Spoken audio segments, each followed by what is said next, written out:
Hi, I'm Jules Mitchell, and this is an excerpt from my book, Yoga Biomechanics, Stretching Redefined, page 64.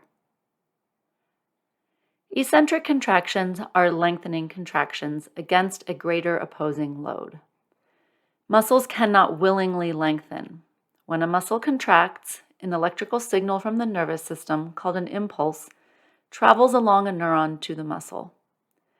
At the neuromuscular junction, where the neuron meets the muscle cell membrane, the impulse prompts an electrochemical and then a mechanical sequence of events, leading to cross-bridge formations. Skeletal muscle can only voluntarily concentrically contract.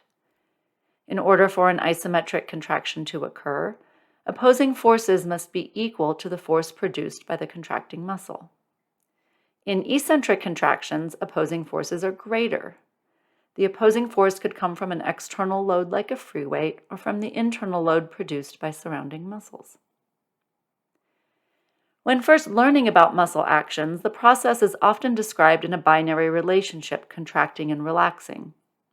For example, you may have learned that to flex the elbow, the biceps brachii concentrically contract and the triceps brachii relax. It is quite the contrary, however, because if the triceps were relaxed, the elbow would flex rapidly and clumsily without a decelerating mechanism. The triceps eccentrically contract and contribute to the ideal combination of forces necessary to achieve the given movement. It may be helpful to think of concentric contractions as accelerators and eccentric contractions as decelerators. This model of opposing actions is still a reductionist view of elbow flexion. Such a local agonist and antagonist relationship around a single joint ignores the global contractile contributions of other muscles, both proximally and distally, needed to achieve any given movement. Muscles work individually and collectively as motors, brakes, springs, and struts. They work in far more complex patterns than our experimental models have accounted for in controlled laboratory settings.